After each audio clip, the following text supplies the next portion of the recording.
Masret Sota Daf Mem. Nous commençons, Mizrat Hashem, à la 9e ligne. Amar Abichia Baraba. Kol Omran Bigvuli Menoy Latoe. La Gemara poursuit. Concernant la Birkat Kohanim, nous avons vu hier dans le Daf précédent que pour montrer combien nous sommes contents et nous attendons cette Beracha, les Bnei Israël de la communauté vont dire des psukim comme c'est rapporté dans la Gemara, les psukim que les Amoraïm ont rapporté, ont expliqué.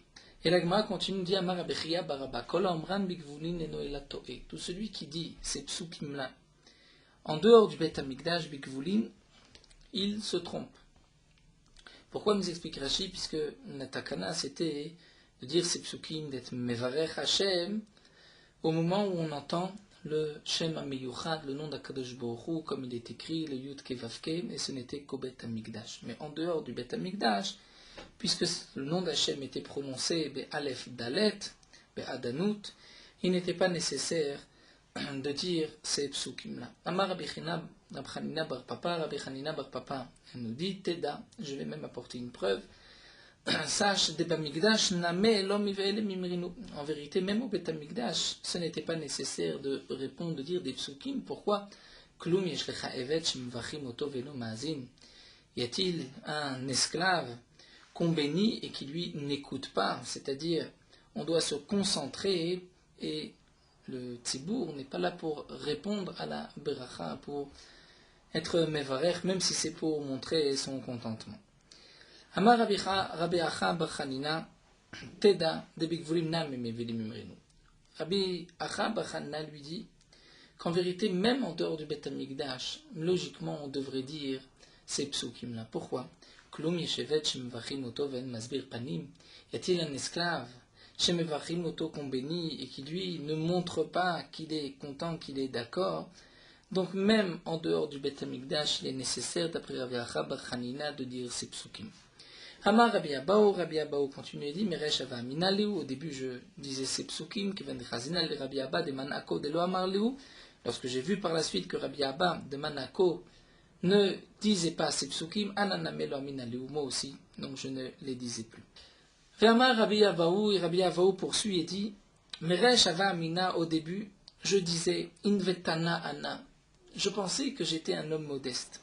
Kevan de Chazin allait les Rabbi Abba de Manako. Mais lorsque par la suite j'ai vu Rabbi Abba de Manako, de Amariou Khatam, qui lui avait rapporté une raison, qui avait donné une raison, une halakha, une chose, de Amar Emore Khatama. Et le Emore, c'est-à-dire celui qui traduisait le shiur de Rabbi Abba de Manako, a lui donné une autre explication que Rabbi Abba n'avait pas dit. Et donc Rabbi Avaou remarque Velo Kapid. Et Rabbi Abba de Manako n'était pas makpid, n'a pas été pointilleux sur cela, il n'a pas gardé rancœur à celui qui traduisait, bien que le traducteur avait donné une autre explication. À ce moment-là, lorsque j'ai vu que donc le traducteur ne répétait pas les mots de Rabbi Abba de Manako et que lui, Rabbi Abba, ne disait rien, Amina, je me suis dit, Lav invatana ana, moi je ne suis pas modeste, puisque moi dans un tel cas, je n'aurais pas laissé faire une telle chose. Alors demande la Gemara, et quelle était la marque de modestie de Rabbi Avaou, puisque Rabbi Avaou vient de nous dire, au début je pensais que j'étais anaf, que j'étais modeste. En quoi consistait cette modestie? La Gemara nous raconte d'Amrala de Bitayu, d'Amora de Rabbi Avaou, la femme du traducteur du shiur de Rabbi Avaou a dit les débités à la femme de Rabbi Avaou de Rabbi Avaou. Elle lui a dit ainsi, Hadidan, en vérité, mon mari, il n'a pas besoin du tien. Il n'a pas besoin de traduire parce qu'il a besoin de ton mari, parce qu'il n'est pas aussi grand. En vérité, il peut lui aussi enseigner, il n'a pas besoin d'être le traducteur.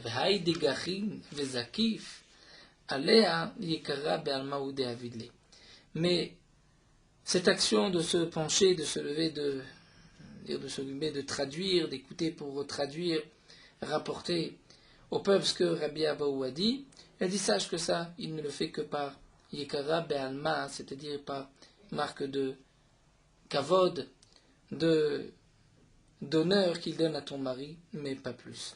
Azla de Bitayou, la femme de Rabbi Avaou, a été Va'amrale Rabbi Avaou, elle a été rapportée ses paroles à Rabbi Avaou. Amarla, il lui a dit, Umaï nafkalach mina. Et en quoi ça te dérange? Quelle est la conséquence de cela qu'on dise que lui n'a pas besoin de moi? Mais de toutes les manières, mini ou mine yitkales ila, c'est-à-dire de moi et de lui, c'est-à-dire moi j'enseigne le shiur, lui le répète, l'explique, eh bien Akadosh Baruch Hu va être loué. Il y a un kiddushim shamaim, mais cela est suffisant. Vetou l'Agma nous rapporte encore que Rabbi Avaou imnu Rabbanan alea le mimneye beresha. Les Ramim avaient décidé de nommer Rabbi Avaou à la tête. Kevan de Chazia le Rabbi Abba de Manako, lorsque Rabbi Avaou a vu que Rabbi Abba de Manako, de Nafiché le Baal Chovot, il avait beaucoup de dettes. Rachid traduit, il avait besoin d'emprunter beaucoup d'argent, donc il était pauvre. Amar Léou, il leur a dit à ceux qui voulaient le nommer à la tête de la ville, de la yeshiva, il leur a dit Ika Rabba, il y a Rabba, un homme grand, plus grand que moi, et donc c'est à lui que vous devez donner priorité plutôt que de me trouver. Et ainsi Rashi explique, puisque celui qui va être mis à la tête, donc le public, c'est-à-dire ceux qui sont autour de lui, vont le rendre riche, puisqu'ils vont lui apporter des présents, ils vont lui donner de l'argent pour qu'il soit considéré comme un homme important, pour qu'on puisse écouter ses paroles. Puisque celui qui est à la tête, même si il n'est pas suffisamment riche, il n'est pas important aux yeux des autres, à ce moment-là, même ses paroles de Torah ne vont pas être écoutées. Donc ainsi, en le nommant à la tête, les gens vont l'aider, et Rabbi Abba Manako pourra ainsi donc diminuer ses emprunts. La Gemara continue et nous rapporte toujours à propos de Rabbi Abaou. Donc là, nous avons vu une deuxième marque de modestie de Rabbi Abaou, où Rabbi Abaou a été prêt de renoncer le titre de Roche d'être à la tête. La Gemara nous dit Rabbi Abaou, Rabbi Chia Baraba et Kleu Lewatra. Rabbi Abaou, Rabbi Chia Baraba sont retrouvés dans un endroit. Rabbi Abaou Darash Ba'agadeta. Rabbi Abaou lui a donné un shiur Be'agadot. Dans les Agadot et dans l'explication des psukim, les histoires, les mashalim, partie de Agada, et Rabbi Chia Baraba Darash Bishmaata. Et Rabbi Chia Baraba lui a rapporté l'enseignement dans Shmaata, c'est dans les halachot, les dinim, ce qui est assour, ce qui est tahor. Et bien évidemment, Shavkuha, Kule Alma, les Rabbi Chia Baraba, les gens ont laissé l'enseignement de Rabbi Chia Baraba qui était Bishmaata, plus dur des halachot, pour aller écouter des Agadot, Ve'azul, les Gabé des Rabbi Avaou. Ils ont été écouter le shiur de Rabbi Avaou qui était une drasha. Khalaj Date, à ce moment-là, Rabbi Chia Baraba, Khalaj Date, il était un peu triste, il était désespéré de voir que son shiur n'intéressait pas. Amarle, Rabbi Abaou lui a dit, Emshal lecha mashal, je vais t'apporter une parabole, t'expliquer pourquoi les gens préfèrent mon shiur que le tien. Les mad avar domé. À quoi cela ressemble? Ishne ben Adam, à deux hommes. Echad mocher avanim tovot. Il y a un homme qui vend des pierres précieuses. Avanim tovot. Echad mocher minesitkit. Et l'autre vend des minesitkit, c'est-à-dire une sorte d'épingles, de ville, d'aiguilles. Ce qui était plus à la portée des femmes et des pauvres, nous dit Rashi. Et donc là aussi, Almei Kortsim, sur qui les gens vont courir, c'est-à-dire qu'est-ce que les gens vont rechercher? Lo alzesh et mocher minesitkit, n'est-ce pas? Que les gens vont aller chercher, comme celui qui vend les minesitkit, les aiguilles, les ébènes, plutôt que d'aller acheter les pierres précieuses. Donc là aussi, toi, tu enseignes des halachot, c'est des pierres précieuses.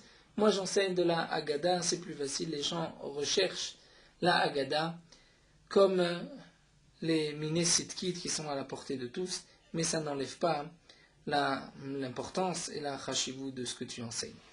Et la Gemara continue, nous dit que Kol Yoma, chaque jour, avait melavé Rabbi Chia Baraba et Rabbi Abaou. C'était Rabbi Chia Baraba qui accompagnait Rabbi Abaou à Douchpizé jusqu'à l'endroit où se trouvait Rabbi Abaou, c'est-à-dire là où il était hébergé. Mishum Mikara de Bekessar, par l'honneur du Kessar du César, puisque nous rappelle Rashi, Rabbi Abaou était proche du roi du César, et donc il était pour cela respecté, et Rabbi Chia Baraba l'accompagnait jusqu'à son auberge. Mais à Yoma, ce jour-là, où donc Rabbi Chia Baraba avait Khalitchut Adat, puisque les gens ne sont pas venus à son shiur, Là, c'est le contraire. À la veille, Rabbi Avaou, les Rabbi Chia Baraba, Adouchpizis Rabbi Avaou, qui était accompagné Rabbi Chia Baraba jusqu'à l'endroit où il était hébergé. Et malgré tout, Loïtodam, c'est-à-dire Rabbi Chia Baraba n'était pas content, c'est-à-dire son esprit ne s'est pas reposé, il avait toujours en lui une amertume que les gens avaient quitté son enseignement. La Gemara continue et reprend cette fois-ci une halakha dans la chazara, dans la répétition de la Hamida par l'officiant. Au moment de Modim, nous avons l'habitude, le Tzibour aussi répond à un Modim qui est appelé le Modim des Rabbanan. La Gemara nous dit, Bisman Shir Tzibour Omer Modim, Ma'em Omrim, lorsque Shir Tzibour dit Modim, le peuple, qu'est-ce qu'il dit? Amaraf, il répond Modim, Anachnu Lecha, Hashem Lokenu, Al Shanu Modim Lach. Nous te remercions, Akadosh Baruch Hu, Al Shanu Modim Lach, que nous te remercions. C'est-à-dire, nous te remercions d'avoir mis, nous explique Rachid, dans notre cœur, l'importance de te remercier, de te reconnaître et d'être attaché à toi. Shmuel, Amar, Shmuel dit, on rajoute aussi Eloke Kol Basar, Dieu de toute chair, Hachanu Modim Lach. Et on reprend donc Hachanu Modim Lach, donc pas seulement Hachem Elokenu, mais aussi Eloke Kol Basar. Rab Simaï, Amar Yotzren Yutzel Bereshit, dit notre créateur qui crée le début de la création, Hachanu Modim Lach. Narde Amre Mishmed Rab Simaï, Brachot Vot Leshimcha Agadol, donne des brachot, bénédictions et des remerciements à ton nom. Al Shecheletan Vikiamtanu, que nous a fait vivre, tu nous as gardé. Al Shanu Modim Lach, qu'on puisse aujourd'hui te remercier. Rabbi Achab Yaakov Misem Be'achi, Rabbi Achab Yaakov lui continue, Ken Techaye, notre Nenu, ainsi que tu nous laisses vivre et tu nous donnes de la grâce, Tkabetsenu, tu nous rassembles, et tes sauf, Galuten, Chatzrot Kotchecha, que tu rassembles nos exils dans ta cour au Bet Amikdash, Lishmor Kecha V'lasot Retzondra Belevav Shalem, pour garder tes lois et accomplir ta volonté avec un cœur entier. Al Shanu Modim Lach, tout ça que nous sommes Modim, nous te remercions. Amar Rav Papa me dit Kanimrenu Likulhu, donc c'est pour cela que nous allons dire toutes ces paroles. Donc c'est aussi le Modim que nous avons, des Modim Anachnu Lach, Shmokenu, et on dit aussi lequel Basai Yotzenu Sebereshit, Machot Vodaot, Shemogdol Ashriatanu Kiamtanu. On rapporte comme ça pour terminer Baruch Kel Laudaot. Amar Rabbi Tzrak Leolam Teimat Tzibur Alecha, Rabbi Tzrak nous dit tu dois avoir Emat Tzibur, la crainte de la communauté sur toi. Share Kohanim Pnem Klape Ha'am, puisque tu vois que les Kohanim ont leur visage face au peuple, Vachruem Klape Shrina, ils donnent le dos à la Shrina, au Echal, qui se trouve généralement dirigé vers la Shrina. Donc tu vois, les Kohanim vont tourner le dos à la Shrina par peur, par crainte du Tzibur. Rav Nachman Amar Me'achar, Rav Nachman apporte aussi notre preuve, c'est marqué comme Amelech David al Raglav. Le roi David s'est levé sur ses pieds, Vayomer, il a dit, Shema'uni achai ve'ami. Écoutez-moi, mes frères et mon peuple. Imachai lama ami, vimami lama achai. Si c'est son peuple.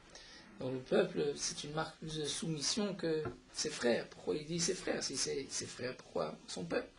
Amar Rabbi Lazar, Amar lahem David le Israël. Rabbi Lazar explique, David a dit ainsi au Israël, Matem shomim li achai atem. Si vous m'écoutez, vous êtes considérés comme mes frères. C'est-à-dire, j'ai du respect pour vous. Mais imlav, sinon, ami atem, vous êtes considérés comme mon peuple, vani rodé etrem b'makel, et je vais vous frapper, c'est-à-dire vous conduire, vous corriger avec le bâton.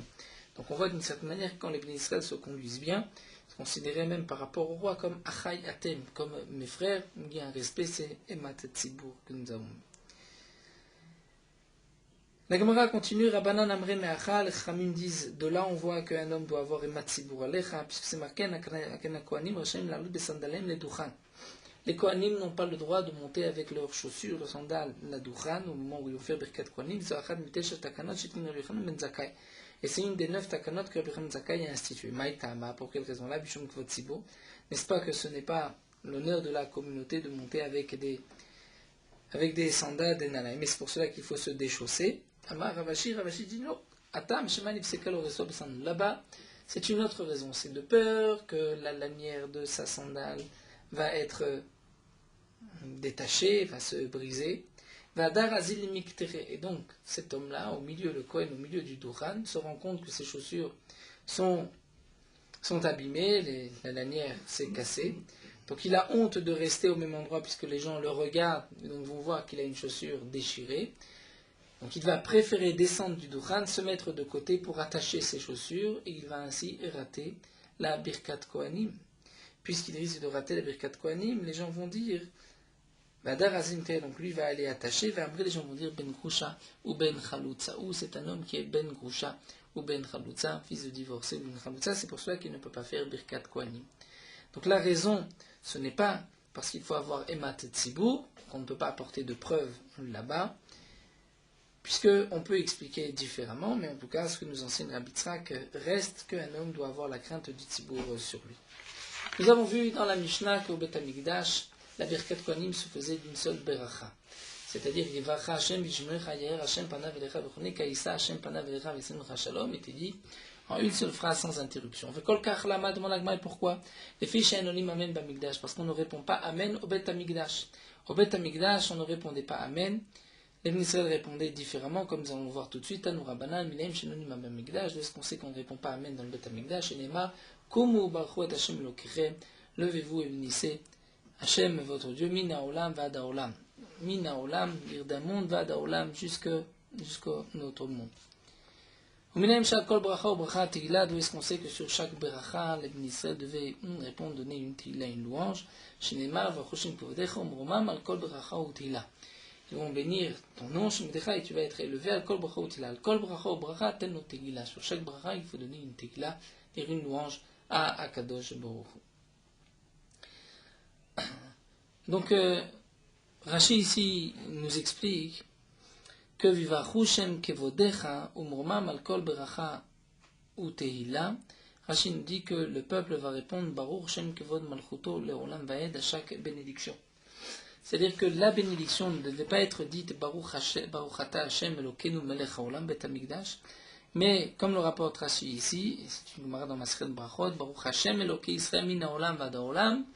Et Magen Avram, de même pour Mechaï et Amiti, mais le peuple répondait Baruch Shem Kevod Malchuto Leolam Vaed. Donc puisqu'on ne répond pas Amen dans le Bet Amikdash, c'est donc pour cela que les trois bénédictions des Kohanim n'en étaient qu'une seule au Bet Amikdash. Tosfot se pose la question, mais malgré tout, les Bnei Israël répondaient Baruch Shem Kevod Malchuto Leolam Vaed, donc il y avait une interruption entre chaque bénédiction. Tosfot explique que les Bnei Israël répondaient Baruch Shem Kevod Malchuto Leolam Vaed immédiatement lorsqu'ils entendaient le nom d'Hachem, mais ils n'attendaient pas la fin de la Beracha, Shkavesem Lecha Shalom ou Vishmerecha ou Vichuneka, et donc c'est pour cela que la Bracha de Birkat Kohanim était une seule, une longue Beracha au Bet Amikdash. Donc ça on l'apprend du Pasuk, lorsque les Bnei Israël, Baruch Shem Budecha, vont faire une Beracha, à ce moment-là le peuple, même que Bracha ou Tila, la Tehila c'est Baruch Shem Kevod Malchuto Leolam Vaed, cette louange que on disait à Kadosh Baruch. On continue avec une nouvelle Mishnah, Brachot Kohen Gadol, les Brachot du Kohen Gadol.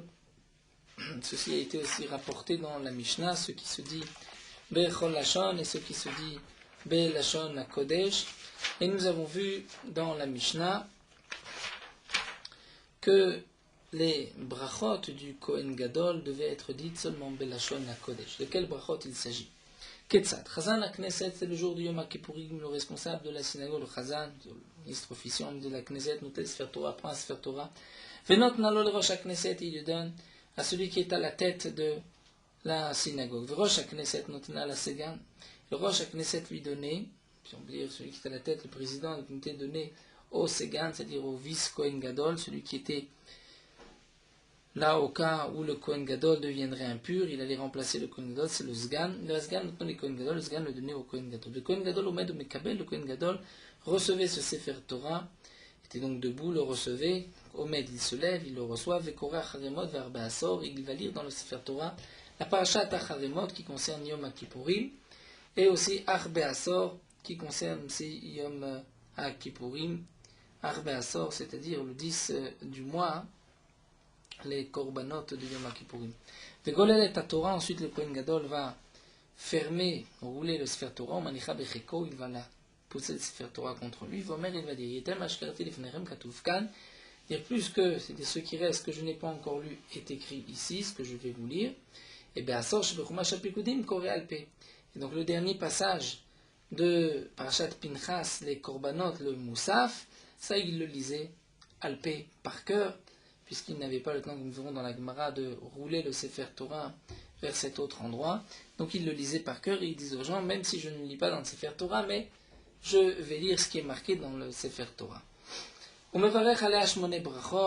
ensuite, il devait conclure avec 8 bénédictions à la Torah, sur la Torah, donc la bracha, que nous disons, Hashanatan Lanu, Torah Temet, vers la Avoda, donc sur la Avoda, c'est, nous explique Rashi, à la Avoda, c'est le Retse, que nous avons l'habitude de signer dans la Tfila, Valovodaya, c'est le Modim, Val Mechilat Avon, une bracha que Kadosh Baruch Hu nous pardonne, Ta Bechartanu, on termine Melech Mochel de Solach la Avonotenu, Velavnot comme Ayom Kippourim, Val Amigdash, une bracha sur le Bet Amigdash, Baruch Hashem Bachar Bamigdash, Val Israël, Baruch Abocher Ba'amo Yisrael, Val Yerushalayim, Val Kohanim, pour les Kohanim, Val Yerushalayim, Val Sha'ar Tfila, et sur le reste de la Tfila, la Gemara continuera d'expliquer cette Mishnah. Donc ça c'est un Mishnah que nous avons vu aussi dans Masechet Yoma à propos de Yom Kippourim. Nous allons juste reprendre là 2 petits points de la Mishnah, puis nous laisserons le reste pour Daf Mem Aleph. Tout d'abord, la Gemara soulève que dans la Mishnah, le Chazan HaKnesset prend et donne au Rosh HaKnesset, qui va donner au Segan, qui ensuite donnera au Kohen Gadol. Ces marques de kavod entre le Chazan HaKnesset, le Rosh HaKnesset, le Segan, c'est-à-dire on va du plus petit vers le plus grand, d'une certaine manière, ceci ressemble à donner un honneur à un élève devant le maître, puisque le maître ici c'est le Kohen Gadol. Devant le maître, le Kohen Gadol, on ne va pas faire un kavod quelconque à un des élèves. Et pourtant on voit ici que le Chazan HaKnesset, par rapport au Kohen Gadol, est comparé comme un élève devant le maître, va donner au Rosh HaKnesset lui montrant tu es plus haut que moi, je te le donne, Rosh HaKnesset au Zgan, et ensuite jusqu'au Kohen Gadol. Donc Shema Mina, on pourrait déduire de là que Cholkim Kavod est Amibim comme Arav, on peut donner un kavod à un élève, même si le maître est présent. La Gemara répond non, Amar Abaye, Kula Mishum Kavod de Kohen Gadol. En vérité, on peut expliquer que là, c'est aussi le kavod du Kohen Gadol de montrer qu'en dessous le Kohen Gadol, il y a aussi différents grades et que le Kohen Gadol se trouve tout au-dessus. Dans la Mishnah, nous avons vu aussi que le Kohen Gadol se lève et va lire, reçoit le Sefer Torah et va lire. La Gemara demande au maître Michal de chez vous, c'est marqué que le Kohen Gadol se lève. C'est qu'il était donc assis. Pourtant, nous avons appris que ne peut s'asseoir dans la Hazara qu'un roi descendant de David Ameler. Le Kohen Gadol ne descend pas de David Ameler. Donc comment se fait-il que le Kohen Gadol pouvait être assis dans la Hazara? Chez Nema, comme c'est marqué, que ce n'est que de la famille de David, va y avoir Ameler David, Veishev Lifnei Hashem, Veyomer Mi Anochi. David qui venu s'est assis devant Hashem et qui dit Mi Anochi, qui suis-je? Qui est Niyad à l'homme que tu m'as mené jusque-là. Donc on voit que c'était un privilège donné au roi de la descendance de David Ameler. Donc comment se fait-il que le Kohen Gadol soit marqué qu'il se lève? Ça veut dire qu'il est assis. Mais Rav Frizda répond, Bezrat Nashim, il était assis dans Ezrat Nashim. Hachaname Bezrat Nashim. Et comme dira Rav Frizda sur la question suivante de Ezrat Nashim, là aussi on répondra, il était dans Ezrat Nashim. C'est-à-dire que l'Ezrat Nashim, c'était une Hazara qui était considérée comme, c'est-à-dire comme la Kedusha de Har HaBayit, puisque c'était avant la Hazara, comme nous l'avons vu à propos des portes de Nicanor, puisque les portes de Nicanor c'était la séparation entre la Ezrat Nashim et la Ezrat Israël. Donc dans la Ezrat Israël, effectivement, on ne peut pas s'asseoir, mais Ezrat Nashim, on peut s'asseoir. Et la Gemara continue, métivé, on rapporte une contradiction, où là aussi, Rav Frizda s'est exprimé. Vechan Korimbo, où est-ce qu'on va lire dans le Sefer Torah? C'est dans la Hazara. Rabbi Ben Yaakov Omer, Bar Habayit. Rabbi Ben Yaakov lui dit non, c'est au Har Habayit qu'on va lire. Et la Gemara continue chez Neymar, comme c'est marqué, Vaikrabo lifnei harecho v'asher lifnei sha'ar hamayim. C'est-à-dire dans le Sefer Ezran, dit Rashi, c'est marqué, il a lu dans la place qui était devant Sha'ar hamayim, et donc ça c'était un endroit qui était dans le Har Habayit. Amar Rav Frizda dit oui, mais Ezrat Nashim, c'était dans la Ezrat Nashim, c'est pas vraiment dans le Habayit, pas dans la Hazara non plus, mais dans la Ezrat Nashim qui avait le statut de Har Habayit, mais en tout cas le Kohen Gadol pouvait s'asseoir là-bas, et le Kohen Gadol donc était assis là-bas, se levait, recevait le Sefer Torah, et c'était là-bas qu'il lisait. Voilà, nous allons nous arrêter là, on reprendra toujours avec les brachot du Kohen Gadol. Nous terminons sur le Rot Halacha, Daf Mem. La paracha de Shema, Kadosh Baruch Hu nous a ordonné Vedibar Tabam. Vedibar Tabam signifie que les livrets Torah, les paroles Torah doivent être fixes. C'est Otam Keva, quelque chose de fixe, c'est pas quelque chose de secondaire, de haraï, de provisoire. C'est-à-dire qu'on doit aussi lire les psukim, bofen kevav lo bofen aray, c'est-à-dire de s'asseoir, de lire, de s'installer d'une manière fixe et pas seulement bofen aray, d'une manière provisoire. Donc celui qui lit le Kriyat Shema, lorsqu'il lira la première paracha, qui est l'essentiel de Kabbalat Malchut Shamayim, il ne pourra pas faire une allusion avec ses yeux ou avec ses lèvres ou montrer du doigt ou tel ou tel signe, puisque c'est s'occuper d'autre chose au moment du Kriyat Shema. C'est comme si on considère le Kriyat Shema comme secondaire, on est occupé à d'autres choses en même temps. Même pour une mitzvah, c'est interdit de faire un quelconque signe pendant la première paracha Rishona. Certains pensent que c'est aussi pendant la deuxième paracha, Vayim Shamua, mais à ce moment-là, pour une mitzvah, on peut faire un signe au moment de Vayim Shamua. Celui qui est occupé, qui travaille et qui veut lire le Kriyat Shema, il voit que le Zman est en train de passer, il doit s'arrêter de son travail, lire la première paracha Rishona, pour ne pas lire ainsi comme Aray, comme c'était secondaire, mais ensuite il pourra reprendre son travail pour le reste des parachiotes, puisque nous avons vu que, après tout le monde, c'est au moins le premier passage qui doit être Keva, qui est Minatora.